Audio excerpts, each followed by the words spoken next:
Hello students. आज हम 10th class का 4th chapter from the diary of Anne Frank पढ़ेंगे। पढ़ने से पहले देखते हैं ब्रीफ में थोड़ा सा एनी फ्रैंक के बारे में। Annelies Marie Anne Frank 12th June 1929 to February March 1945, यानी कि एनी फ्रैंक का जन्म 12 जून 1929 को हुआ था और इनकी मृत्यु फरवरी या फिर मार्च में 1945 में हुई थी, कंफर्म नहीं है। Was a German born Jewish girl who wrote while in hiding with her family and 4 friends in Amsterdam during the German occupation of the Netherlands in World War II.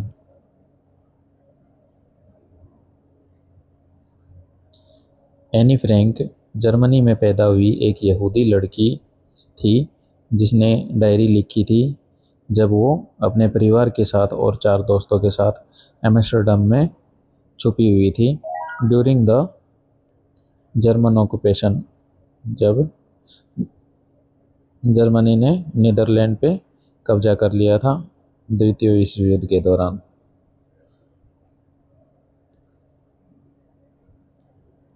Her family had moved to Amsterdam after the Nazis gain power in Germany. नाजियों ने जब Germany में सत्ता हथिया ली और तो उसके परिवार को एम्स्टर्डम मूव करना पड़ा, but they were trapped when the Nazi occupation extended into the Netherlands. लेकिन वो पकड़े गए जब नाजियों का कब्जा नीदरलैंड तक फैल गया था। As persecutions against the Jewish population increased, the family went into hiding in July 1942 in hidden rooms in her father Otto Frank's office building.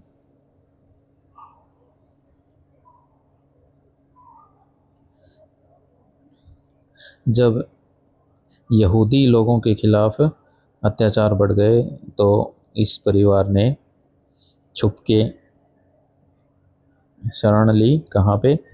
Anne Frank के पिताजी ऑटो फ्रैंक के ऑफिस बिल्डिंग के कुछ छिपे हुए रूम थे, गुप्त room थे, उनमें शरण ली।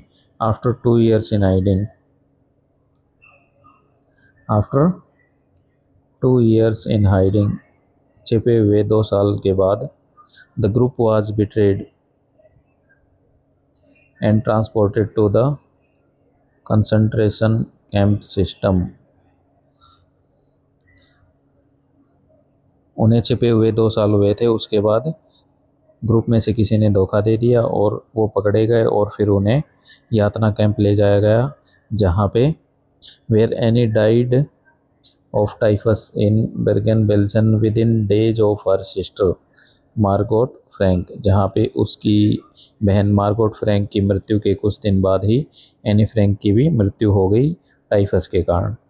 हर फादर, उसके पिताजी Otto, the only survivor of the group, उसके पिताजी जो कि ग्रुप में से सिर्फ अकेले थे जो सरवाइव कर पाए थे, return to Amsterdam after the war ended, युद्ध खत्म होने के पश्चात वो एम्स्टर्डम लौट गए। To find that her diary had been saved, उन्हें ये पता चला कि उसकी डायरी, एनी फ्रैंक की डायरी सुरक्षित थी। Convinced that it was a unique record, और उन्होंने यकीन किया कि ये एक यूनिक रिकॉर्ड है। He took action to have it published, और फिर उन्होंने एक्शन लिया इसको पब्लिश करवाने के लिए, और पब्लिश्ड इन इंग्लिश, फिर उन्होंने ये diary the diary of a young girl के नाम से पब्लिश करवाई। The diary was given to Anne Frank for her 20th birthday and chronicles of the events of her life from 12th June 1942 until its final entry of 1st August 1944। Anne Frank को ये diary उसके 13वें जन्मदिन पे मिली थी और इसके अंदर घटनाओं का वृत्तांत है। कौन सी घटनाओं का? 12 जून 1942 से लेके 1 अगस्त 1944 तक की घटनाओं का वृत्तांत है। और 1 अगस्त 1944 को उस डायरी में लास्ट एंट्री की गई थी, यानी कि आखिरी बार लिखा गया था।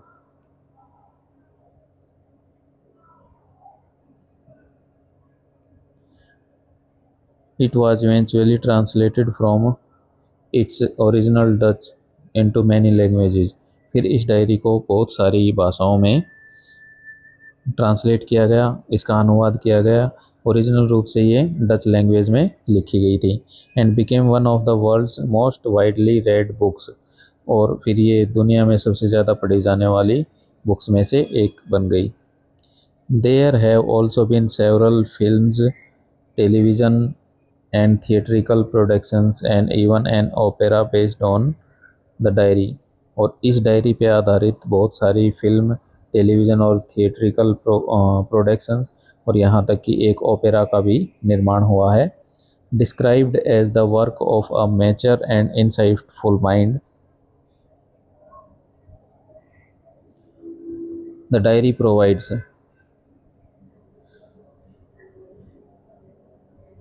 एक परिपक्व और विचारशील दिमाग की उपज के रूप में वर्णित ये डायरी प्रोवाइड करवाती है क्या चीज़, an intimate examination of daily life under Nazi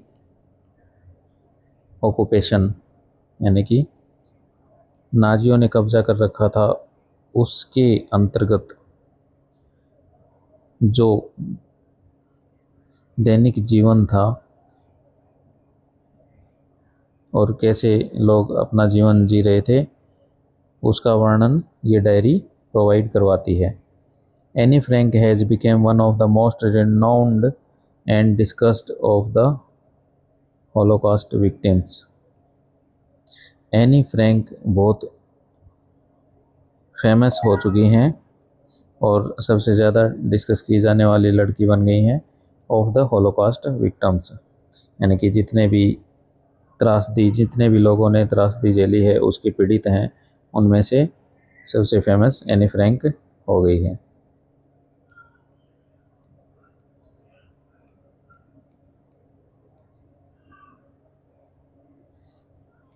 Writing in a diary is a really strange experience for someone like me। मेरे जैसी किसी लड़की के लिए डायरी लिखना वास्तव में एक अजीब अनुभव है। Not only because I have never written anything before। ये सिर्फ इसलिए नहीं है कि मैंने इससे पहले कुछ नहीं लिखा है, but also because it seems to me that later on neither I nor anyone else will be interested in the musings of a 13-year-old schoolgirl। Musings मतलब thinkings। Not only because I have never written anything before, सिर्फ इसलिए नहीं है कि मैंने इससे पहले कभी कुछ लिखा नहीं है, बट ऑल्सो बिकॉज, लेकिन इसलिए भी है, इट सीम्स टू मी, मुझे ऐसा लगता है, दैट लेटर की बाद में ना तो मैं या फिर कोई और एक 13 साल की स्कूल गर्ल की थिंकिंग्स, उसके विचारों में रुचि रखेगा। ओह वेल इट डजेंट मैटर, इससे कोई फ़र्क नहीं पड़ता। आई फील लाइक राइटिंग, मुझे लगा कि मुझे लिखना चाहिए। And I have an even greater need to get all kinds of things off my chest. और मुझे अपनी छाती से बोझ भी हल्का करना था, मुझे वो सभी बातें जो मैं किसी और के साथ नहीं शेयर कर सकती थी, मेरा कोई दोस्त नहीं था, तो ये भी मेरे लिए एक महत्वपूर्ण कारण था कि मैं एक डायरी लिखूं। Paper has more patience than people, कागज़ में लोगों से ज़्यादा धैर्य होता है। I thought of this saying, मैंने इस कहावत के बारे में सोचा। Saying on one of those days when I was feeling a little depressed, एक दिन जब मैं थोड़ी उदास थी और was sitting at home with my chin in my hands bored and listless, एक दिन जब मैं अपने घर पे बैठी हुई और मैंने अपनी चिन को, अपनी ठोड़ी को अपने हाथों में पकड़ रखा था और मैं थोड़ी उदास थी, बोर थी और सुस्त थी और विचार कर रही थी, wondering whether to stay in or go out, और विचार कर रही थी कि घर के अंदर रहना चाहिए या फिर बाहर जाना चाहिए। I finally stayed where I was brooding, और मैं फिर वहीं रही जहाँ मैं विचार कर रही थी।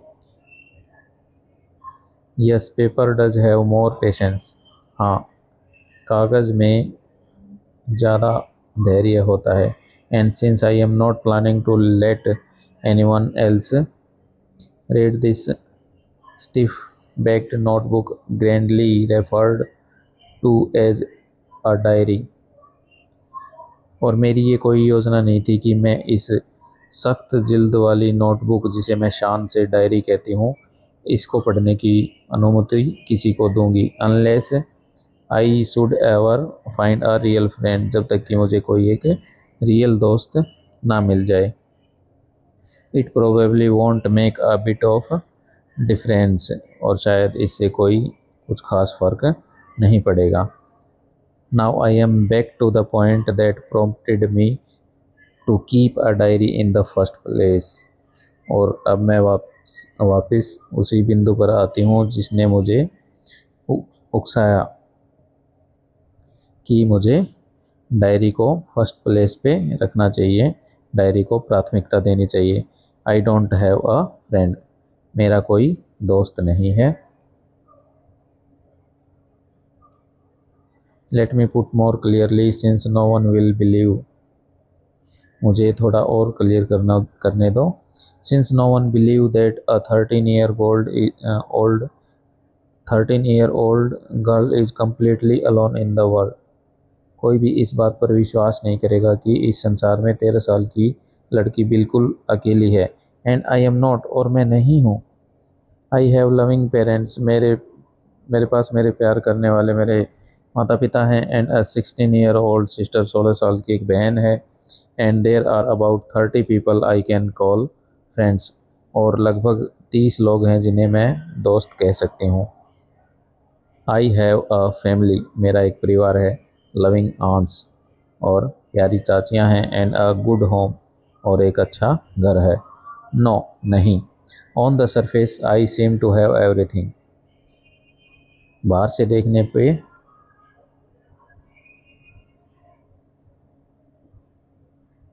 देखने पे लगता है कि मेरे पास सब कुछ है। I have seem to everything except my one true friend, एक सच्चे दोस्त के अलावा मेरे पास सब कुछ है। All I think about when I am with my friends is having a good time,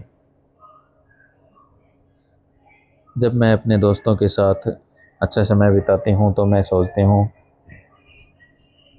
I can't bring myself to talk about anything but ordinary everyday things, और फिर मैं उनके साथ रोज़मर्रा की साधारण बातें करती हूँ। We don't seem to be able to get any closer, और ऐसा प्रतीत होता है कि हम एक दूसरे के पास आने में समर्थ नहीं हैं। एंड दैट्स द प्रॉब्लम, और शायद यही समस्या है।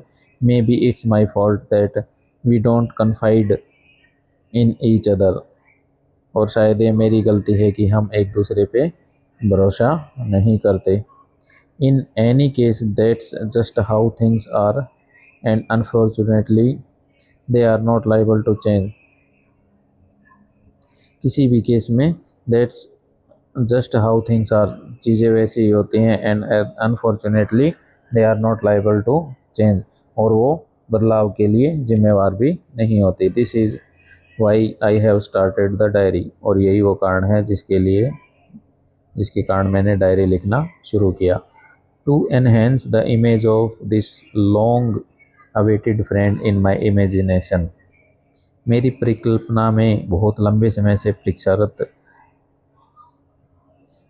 इस दोस्त की इमेज को एनहेंस करने के लिए, बढ़ाने के लिए, I don't want to jot down the facts in this diary, मैं इस डायरी में सिर्फ तथ्य संक्षेप में नहीं लिखना चाहती जैसा कि the way most people would do, जैसा कि ज़्यादातर लोग करते हैं। But I want the diary to be my friend, लेकिन मैं चाहती हूँ कि मेरी डायरी मेरी दोस्त भी बने। And I am going to call this friend Kitty, और मैं इसे अपने इस दोस्त को अपनी डायरी को किट्टी नाम दूंगी।